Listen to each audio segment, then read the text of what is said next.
Welcome to the SD Padres podcast. Walk-off home run for Yonder with Solarte.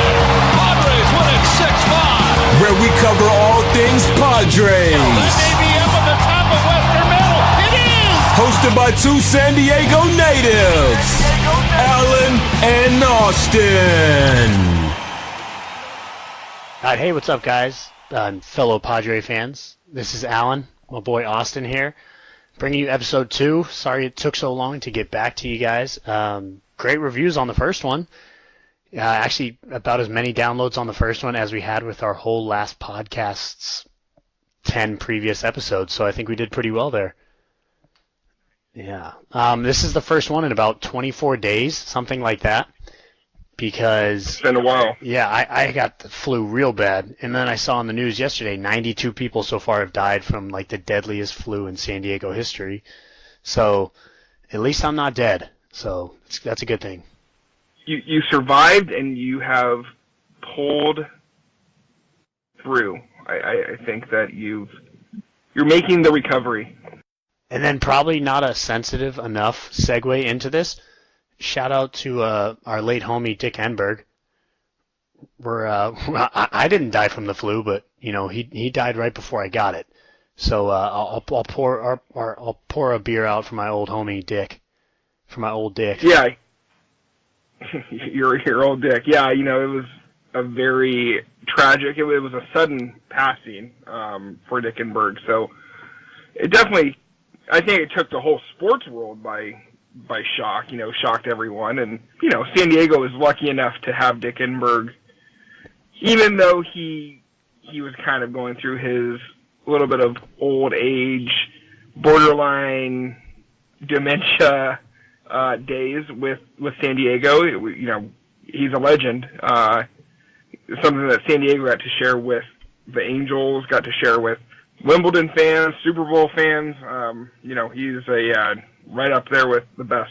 Yeah.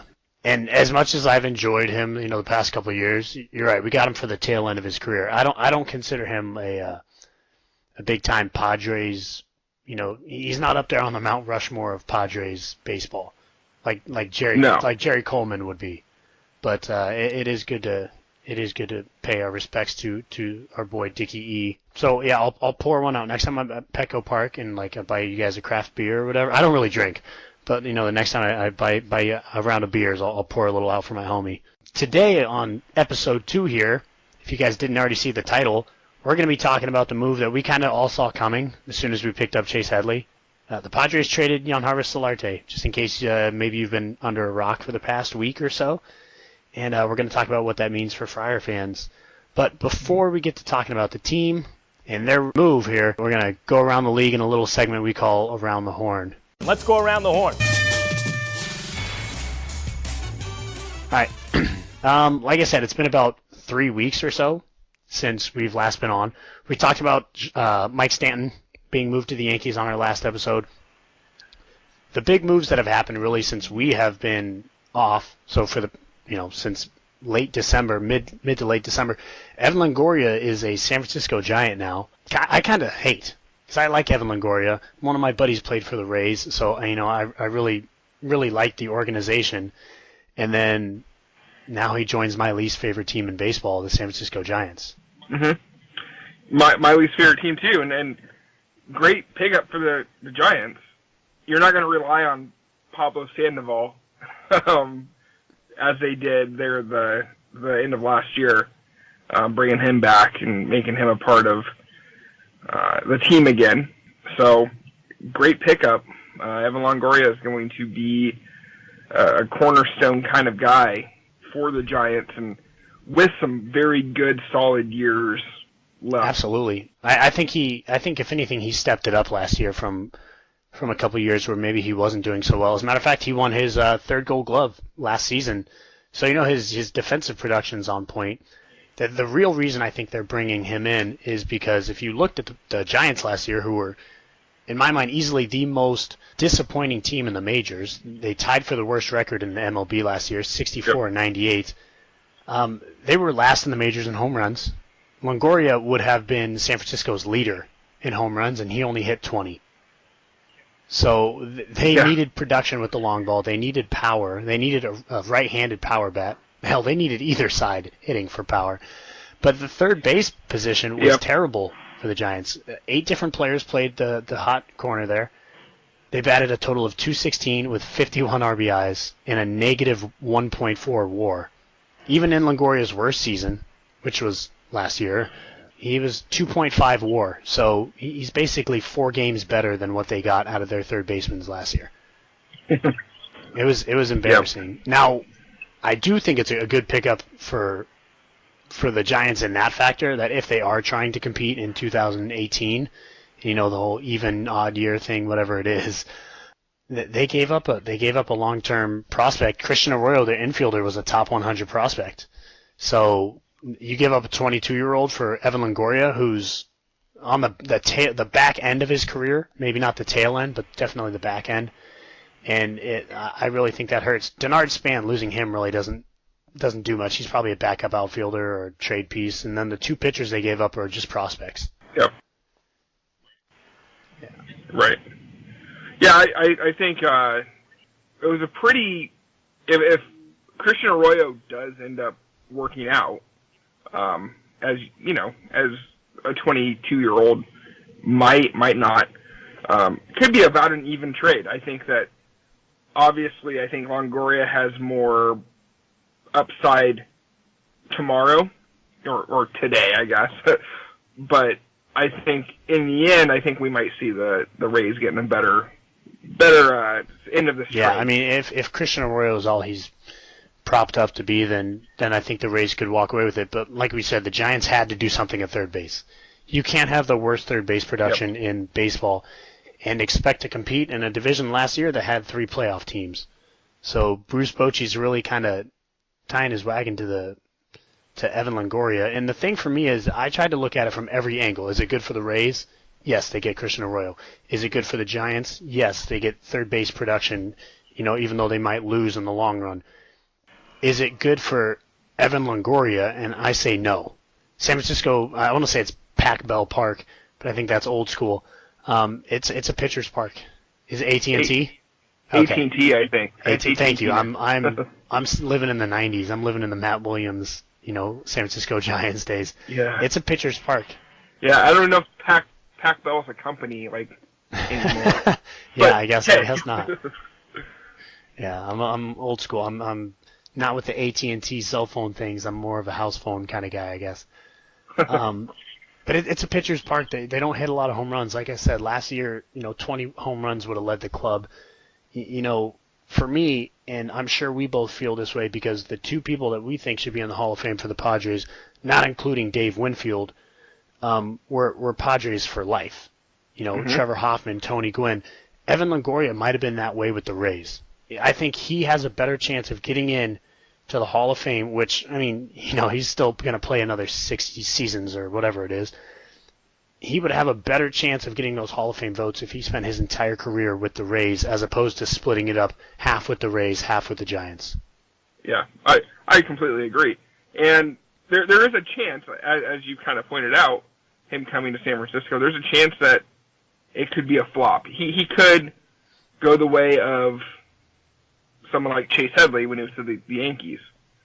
Here's a guy that's had his best seasons leading up to this big trade, and he could fall flat on his face, especially for a power hitter going to AT&T Park. Yeah, I really don't think the production's going to be there. I'm with you. Evan Longoria's production might be down. Yeah, I mean, at least he can play. He can play defense, and you put him and Crawford on the same side of the diamond. Yeah, the left side of the field shut down right there because I absolutely adore Crawford. I think he is one of the best defensive shortstop, one of the best ball players we have in baseball. Just a pure ball player. Yeah. He's the infield version of Jacoby Ellsbury or Brett Gardner to me. He just plays baseball, and it's good to see. Mm-hmm. So those 2 on the left side are going to be great to see for the Giants. They're going to be bad to see for the Padres, but at least the Giants give up a prospect. So when the Padres are good, the Giants won't be as good. So at least we have that to look forward to in 2020. And the Padres are going to hit it to that side of the field a whole lot more. They're going to hit it to the first and to the right side. Yeah, Yeah. absolutely. Especially And without a. Well, I guess Headley's a switch hitter too.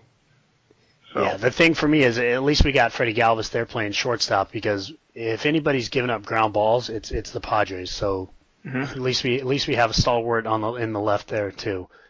The thing for me in the Padres, we're still on around the horn because we're still talking about the league, but former Padre Yonder Alonso signed with the Cleveland Indians, 2 years, $16 million. And when I heard that number, I couldn't believe it, because we're going to talk about it in a little bit. We've seen the numbers that they throw out to Eric Hosmer.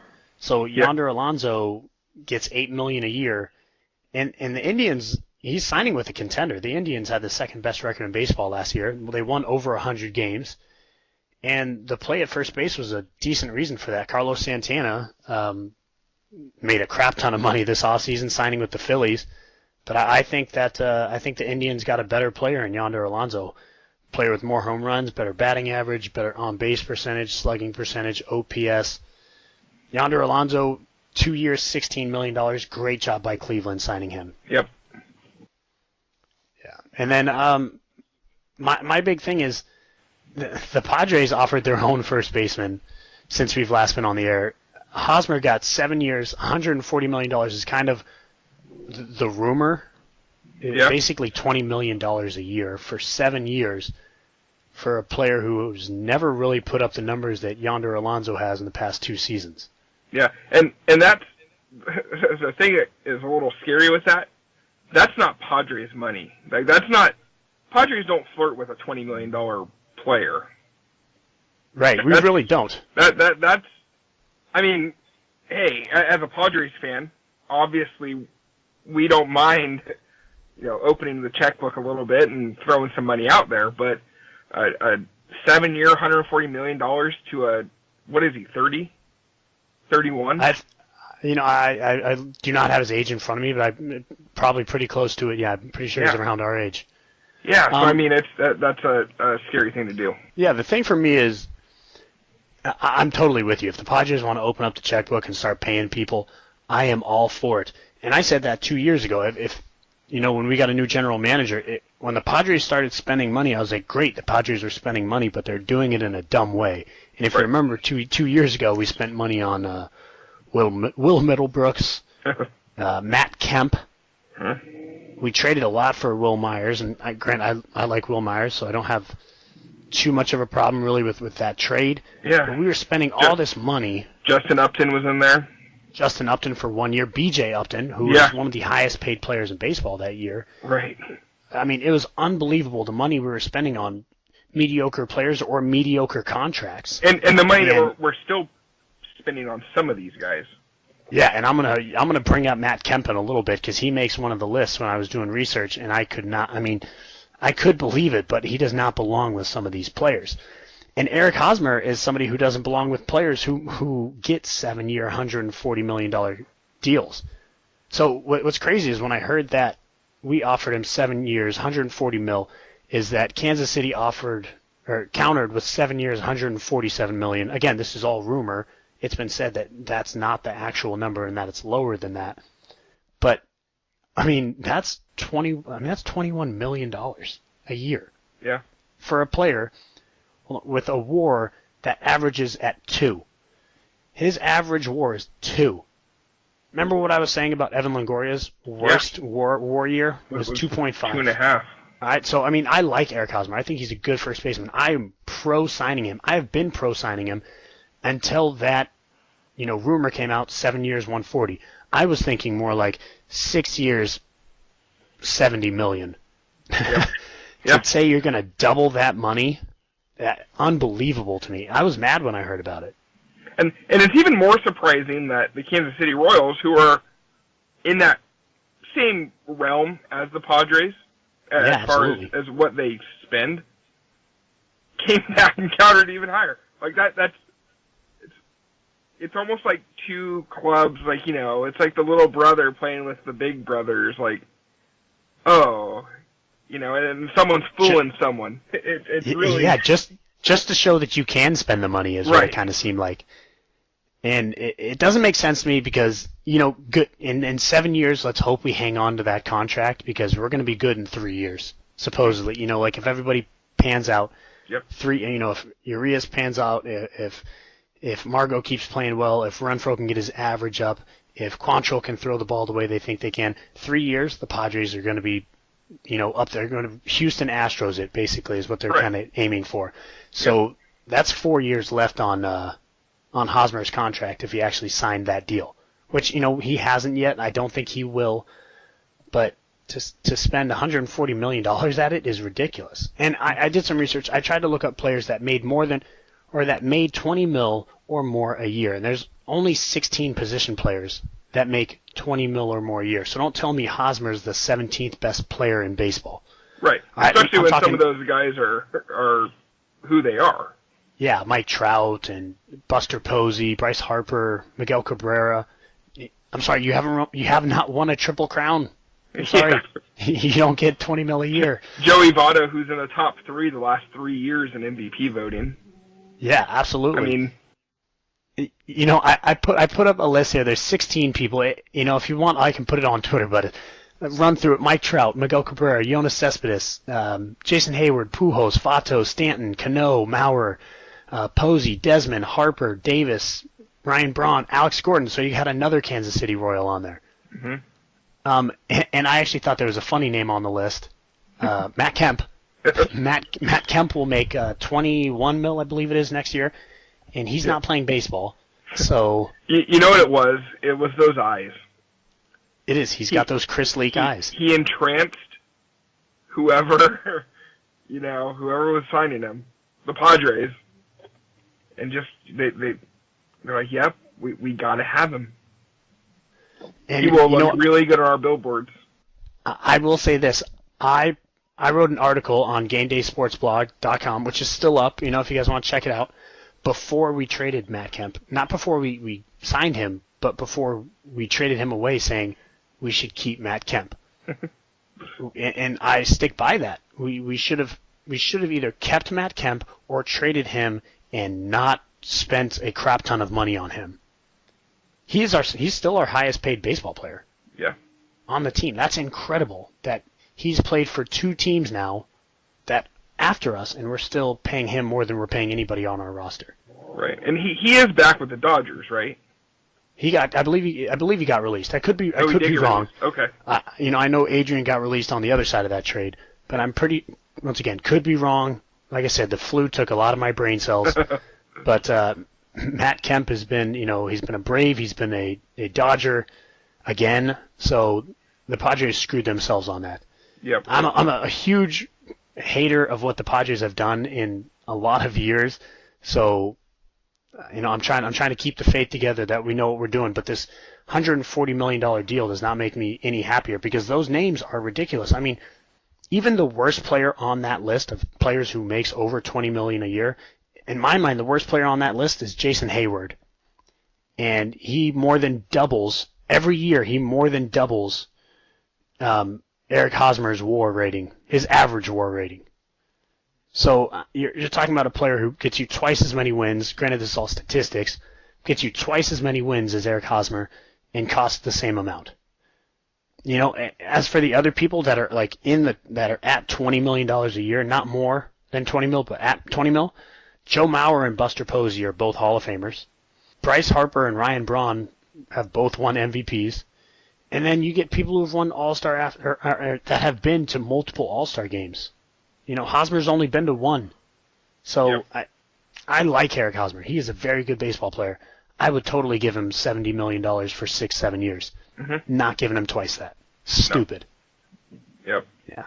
I'm glad we can agree on this. I'm just glad. I haven't seen you in a while. I want to make sure we're same page. Okay. No, yeah. $140 million is stupid money. Well, you've been sick. I haven't been drawing up my Eric Hosmer tattoo or anything. Right. If he signs, don't get me wrong, I'll be damn happy. But I don't want to see that $100 million that we should have signed up for somebody else, go to him. Right, and it'll make me definitely reevaluate what I'm doing with my life. Because, gosh, I should have just focused, played a little bit harder growing up as a baseball player. Man, I could be making $140 million. But hey, it's not the way the cookie crumbles. Yeah, I played really low-level baseball after high school. I played independent baseball. I shouldn't say low-level, but it's not. It's they say it's the equivalent of high A or low AA baseball. Right. I mean, you got replaced by Jose Canseco. Yeah, Jose Canseco took my spot in 2006. So, I played professional baseball. I got paid about $220 a week. That was my salary. So people getting paid $20 million a year to do the same thing, obviously a hell of a lot better. But, I mean, man, that's living the life there. What's not living the life is going from America's finest city to Canada, which is what Yanharvis Solarte is doing now. He's up in Toronto. At least, I fully expect him to make the 40-man roster, to make the 25-man opening day roster. He's gonna play for the Blue Jays. He's a starter in my mind for the Blue Jays. I also don't think the Blue Jays are a playoff team, but that's a different thing. We did not get the return on him that I was hoping for. We knew Solarte was getting moved as soon as we signed Chase Headley, because Headley was taking up a lot of money. It was either get rid of Headley and his $13 million contract, or you get rid of one of the infielders you have, because you have we had so many mid-level infielders, and we signed Freddie Galvis. There was no way we were keeping them all. I'm really sad to see Solarte go. I am. I really liked him. He was one of my 3 favorite players on the team. Yeah, I'm right there with you. I really liked the fact that he could play second, third, and short. And I saw him play left field in the World Baseball Classic for, I believe, Venezuela. I could be just sounding like a racist because they're all kind of the same country to me, but I think he is Venezuela. You're correct. Okay, awesome, sweet, great. No, I love Chase Headley. He was one of my favorite Padres when he was here, and when he went to the Yankees, I'm not a Yankee fan by any means, but I kind of liked the Yankees because he was on the team. However, I don't know that his upside from here on out is as strong as maybe Solarte's is. I don't. Time will tell, obviously. I think Chase Headley has some good years in front of him, but Solarte is, 6 or 7 years younger. He's also a switch hitter. He plays his ass off. You never see someone sprinting around the bases like he does. Obviously, he's not moving very fast because he's just not a fast guy, but he tries really hard when he runs around the bases. Yeah. The thing for me is, and you bring up a good point here. Chase Headley is older. I think he's about 4 years older. Yanharvis Solarte he's all turned 30 during the 2018 season. Did he turn 30? Okay. Yeah, he was 29 last year, so he'll be 30 this year. But Chase Headley's 33 then, right? Yeah, and I said when we got Headley, which was our first episode, I was talking about the fact that Headley has dropped off since that one season, before he signed with the Yankees, where he was just dominant. But what people don't realize is that I'm going to keep going back to this, value statistic, the WAR, wins above replacement.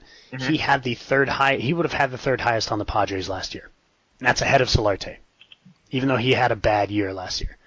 Okay. And I like both of them. I wish you could have Solarte play second base, because we know Urias is coming up. We know we have a prospect that's going to play second. One's going to play short. I mean, we have that plugged in. You have a 30-year-old and a 33, 34-year-old playing 2 infield spots. They're going to be gone by the time these AA players get up. Right. I really wish they wouldn't have traded Solarte, but they had to get rid of somebody. And statistically, Headley has played better. You still get a switch hitter. You definitely do not get the utility, the movement, the ability to play multiple spots on the infield and hell, even left field. Right. But Headley's not a bad ball player. The thing for me that angers me is we give up Solarte, who still had 2 more years left on his contract, and they were both team options, so absolutely no risk for the Padres, and they were cheap options. And what you get back in return is a low-level center fielder and a pitcher who has only played one game above low A ball. Yeah. A couple of players that, if you're not a baseball fan, no one has ever heard of. Yeah. Even if you're a Blue Jays fan, you're thinking, okay, Edward Olivares, who is I think, if I'm looking at this correctly, he was the 18th ranked prospect in the Blue Jays system. Right. And the pitcher, Jared Karkoff, is, like I said, he's played one game above A ball. A ball is about what I played. Mm-hmm. So, I could get in there and throw with him. To be 24 and only play one game above A ball, that tells me that maybe you're not cut out for Major League Baseball. And if I've heard this correctly, and I'm not sure I have, he's eligible for the Rule 5 draft next year. Okay. So my guess, honest to God, is I don't think he'll be a Padre for very long. And it's nothing against the guy. I have no, personal vendetta against the Karkoff family. I don't know him, but I don't see him playing for the Padres next year. I think he was just a pickup they got to go along with Edward Olivares, who maybe they needed some upside, in the outfield. Maybe they don't trust what they have in the outfield right now in their minor leagues. And I love Manny Margot. You said last year he was going to be great, and he was. Hunter Renfroe disappointed me some. Maybe Olivares is there for some kind of replacement plan. Yeah. And if there is need in the farm system, it is in the outfield. Absolutely. The infield's great and the pitching's great. Right. And back to Jared Karkoff, I think that if you're trying to break into a something the Padres have always prided themselves on, being their bullpen, that's a tough group to break in with. So I'm right there with you. If he is eligible for Rule 5 next year, then yeah, he's not going to be a Padre. You bring up another great point, that whenever I think Padres baseball and what they do well, maybe not last year, but what they do well, for the most part, it's the bullpen. Mm-hmm. You can think back. You can think Luke Gregerson. You can think Bell. You can think Hoffman. You just go back and you think reliever after reliever. I mean our one All-Star last year was Brad Hand. Yeah, Brad Hand. So what we do is relief pitching in San Diego, and I always joke because I never think that's really something to hang your hat on. Right. Even though, if the Dodgers could have done it better last year, they'd be the World Series champs. But if you're going to make a 40-man roster, relief pitching is the way to go. It's the easiest way to make the 40-man roster is to be a relief pitcher and maybe be a specialist. I have not done my scouting report on Jared Karkoff to see if he is some kind of left-handed specialist, or maybe he throws, ground, maybe he's a ground ball pitcher to righties, so maybe he's a situational pitcher, but 24 years old, only played low A ball. He's not a Padre next year. That's my guess. And once again, nothing against him. I wish the Padres could have gotten something more out of Solarte, because Solarte's going to start in Toronto. And Toronto's not a bad team. They're not a playoff team, but they are not a bad team. So you're giving a team a starter for 2 years, and you're getting somebody who maybe hopefully down the road could play in the majors, and a pitcher who probably will never wear a Padres uniform. Right. That's sad. Yeah. Speaking of pitchers, I'm sure you saw the Padres' big signing from Japan, from your homeland. Yeah. Thanks.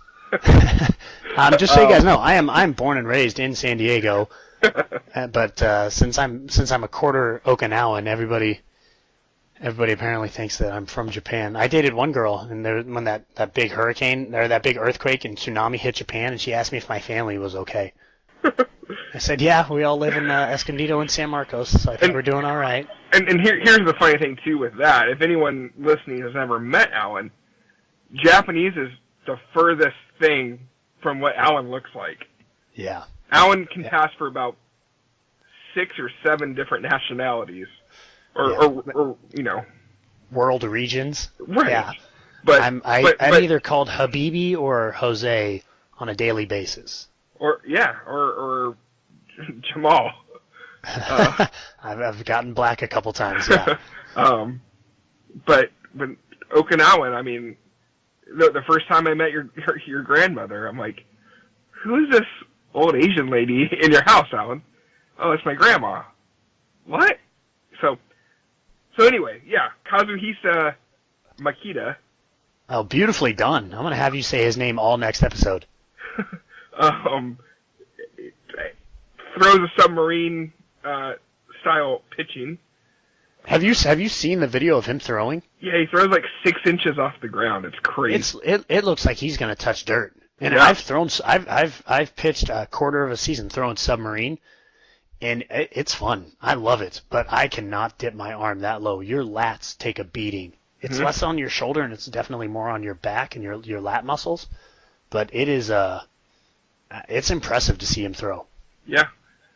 So, hey, if we're going to take a chance, at least it'll be fun. Yeah, I guess. It'll be interesting to see people hit a home run from a different angle off of him. 2-year, $4.5 million. When we have, I think, over half of our roster making under $1 million a year, it's a little crazy to me to throw, $4 million guarantee at a 33-year-old Japanese reliever. But hey, that's the bane of our existence. Yeah, I have not heard good scouting reports on him either. I've actually heard disappointing things about the signing. So apparently, maybe we do believe in Jared Karkuff and our new Asian friend here. I think maybe with the Padres missing out on Ohtani, maybe they're just some like kind of Japanese blood. We just have to get an Asian player. So apparently. I'm still kind of mad we missed out on Ohtani, but we had to know he was going American League, so makes sense. I think that just about does it for our Padres talk. The last time we did this, the first time, our first episode, our closing section, we gave you a little bit about Alan Trammell and the Hall of Fame. This week, I'm going to take it a little different direction, and I'm going to talk about Rafael Palmeiro and his apparent comeback. Now, some of you may have heard that Rafael Palmeiro, the now 53-year-old former MLB first baseman, is trying to make a comeback, trying to get back into baseball, and he still thinks he can do it. 53 years old, Rafael Palmeiro says, of course he can still play baseball, of course he can still hit the ball. Nothing's really changed in the past 13 years in the majors, according to him, other than now there's more people who throw hard. He asked if that would scare him off. He said, no. Listen, I've always been able to hit a fastball. I'm not too worried about it. You may also know Rafael Palmeiro, not just from the on-the-field success that he had, and I'll talk about that in a little bit, but also when he stood up, I believe it was to Congress, and said, I did not take steroids, and he was pointing at basically at the defense, at the accusers, and then it came out that he did test positive for steroids. Now, he still thinks, hey, it was just something that I didn't know I was taking. I didn't need steroids. I didn't use steroids. But the fact of the matter is, he's not in the Hall of Fame. All right, and he is, I believe, one of 5 players in the majors to hit 500 home runs and have 3,000 hits in his career. He put in absolutely insane numbers. Automatically in the Major League Hall of Fame, in the Baseball Hall of Fame kind of numbers. He batted .288 over his career. Like I said, over 3,000 hits. 569 home runs. The main number for RBIs that people don't know is if you get 1,500 RBIs, you had a great career. He had over 1,800. He was absolutely insane as far as being able to put up great numbers.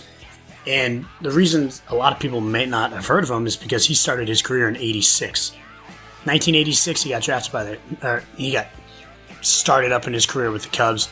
2005 was his last year, so he hasn't played in 13 seasons. And he was suspended his last season for lying about taking steroids. But 4 All-Stars, 3 Gold Gloves, a couple Silver Sluggers.